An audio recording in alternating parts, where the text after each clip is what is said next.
अस्सलाम वालेकुम दोस्तों, बीइंग रिपोर्टर से मैं हूं वसीम। दोस्तों, सदर पाकिस्तान की तरफ से जमा कराए गए सदारती आर्डिनेंस से मुतल्लिक कल सुप्रीम कोर्ट ने अपना फैसला सुना दिया है। इस आर्डिनेंस में बुनियादी तौर पे 3 सवालात पूछे गए थे। सबसे पहला सवाल ये पूछा गया था कि जो मुनहरिफ अरकान हैं जिन पर डिफेक्शन क्लॉज लागू होगी, उनकी सज़ा कितनी होगी, यानी कि उनको लाइफ टाइम डिस्क्वालीफाई किया जाएगा या उनको सिर्फ वन टाइम डिस्क्वालीफाई किया जाएगा। दूसरा सवाल जो पूछा गया था वो ये था कि जो मुनहरिफ अरकान हैं, क्या उनका वोट शुमार किया भी जाएगा या नहीं किया जाएगा। और तीसरा सवाल जो सदर पाकिस्तान के सदारती रेफरेंस में पूछा गया, उसमें ये कहा गया कि सुप्रीम कोर्ट अपनी तजावीज़ दे कि किस तरह इस फ्लोर क्रॉसिंग के अमल को रोका जा सकता है। इसके जवाब में सुप्रीम कोर्ट ने जो फ़ैसला दिया है, उसमें एक तरह के वाज़ेह अहकामात जो दिए गए हैं वो सिर्फ़ इस बारे में है कि जो लोग मुनहरिफ होकर दूसरी जमात को वोट देंगे उनका वोट बुनियादी तौर पे शुमार ही नहीं किया जाएगा। जबकि जो बाकी 2 सवालात हैं जिसमें सज़ा की मुद्दत का तयन करना है और जगह तजावीज़ देनी है, इससे मुतल्लिक़ सुप्रीम कोर्ट ने यह राय दी है कि पार्लियामेंट ही इस बात का फ़ैसला करे कि आया ये जो नाअहली है इसकी मुद्दत क्या होगी। दोस्तों, आइन का आर्टिकल 63A बुनियादी तौर पे ये कहता है कि जो लोग अपनी पार्टी से मुनहरिफ होकर दूसरी जमात को वोट देते हैं या अपनी पार्टी के डायरेक्शन से हटकर 2 चीज़ों में एक तो प्राइम मिनिस्टर यानी कि जो कायदे ऐवान होता है प्राइम मिनिस्टर या चीफ मिनिस्टर, उसके इंतखाब में, दूसरा मनी बिल यानी कि बजट के इंतखाब में अपनी पार्टी को डायरेक्शन को फॉलो नहीं करते और दूसरी जमात को वोट देते हैं या नहीं देते, ऐसे अरकान के बारे में ये कहा गया है कि इन पे डिफेक्शन क्लॉज लागू हो जाएगी और वो बुनियादी तौर पे अपनी रुकनीत से नाअहल हो जाएंगे। इसी बारे में जो सुप्रीम कोर्ट ने कल फ़ैसला दिया है, जिसमें वाज़ेह अहकाम दिए गए हैं कि ऐसे लोगों का वोट बुनियादी तौर पे शुमार ही नहीं किया जाएगा। अब इसके असरात दोस्तों पाकिस्तान की सियासत पे लाज़मन पड़ेंगे, ख़ासकर जो पंजाब की सियासत है, जो पंजाब असम्बली में इस वक्त सूरत हाल है, वो बिल्कुल वाज़ेह है कि वहाँ पे जो है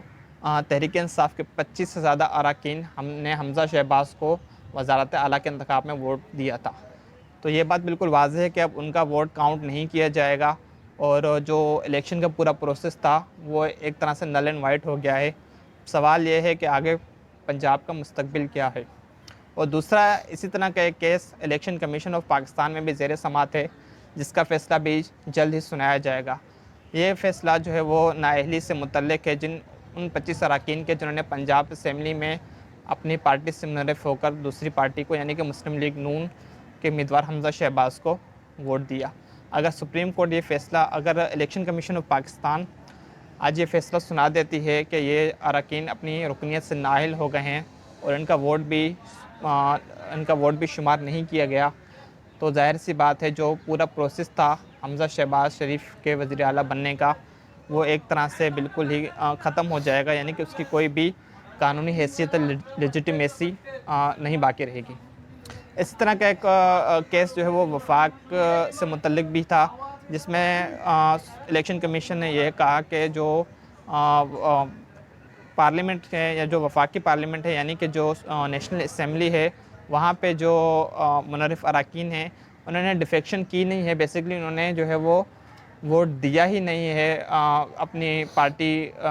के मुखालिफ पार्टी को, तो उन पर डिफेक्शन क्लॉज लागू नहीं होगी। लेकिन पंजाब में डिफेक्शन क्लॉज लाजमन लागू होगी, क्योंकि यहाँ पे मुनहरिफ अरकान ने दूसरी पार्टी के उम्मीदवार को वोट दिया है। लेकिन एक अहम सवाल ये भी है कि वफाकी हुकूमत का अब क्या मुस्तकबिल है, क्योंकि वफाक में जो प्राइम मिनिस्टर हैं शहबाज शरीफ, उनको 174 यानी कि 174 वोट मिले थे, जबकि कम से कम 172 वोट की ज़रूरत होती है किसी भी मुंतखब शख्स को वज़ीर आज़म मुंतखब होने के लिए। लेकिन सवाल ये है कि उन 174 अरकान में से 2 अरकान का ताल्लुक़ पाकिस्तान मुस्लिम लीग काफ से है, यानी कि क्यू लीग से है। अब देखना ये होगा कि क्यू लीग ने क्या पार्टी डायरेक्शंस उस वक्त जारी की थी जब ये इंतखाब हो रहा था। क्या जो पार्टी सरबराह हैं चौधरी शुजा हुसैन, वो इस बारे में क्या फ़ैसला करते हैं? क्या आया कि उनकी डायरेक्शन ये थी कि उन्होंने शहबाज शरीफ को वोट देना है उनकी पार्टी ने, या उनकी पार्टी ने वोट नहीं देना है? अगर वो ये फ़ैसला करते हैं कि उनकी पार्टी ने शहबाज शरीफ को वोट ना देने का फ़ैसला किया था और अरकान मुनहरिफ हो गए, तो जो नेशनल असम्बली में भी प्राइम मिनिस्टर का इंतखाब हुआ, इस पर भी एक सवाली निशान आ जाएगा। तो इन सवालों के जवाब जानने के लिए हमें कुछ वक्त इंतज़ार करना पड़ेगा اور اگلے ولاگ میں انشاءاللہ آپ سے اسی پر بات ہوگی.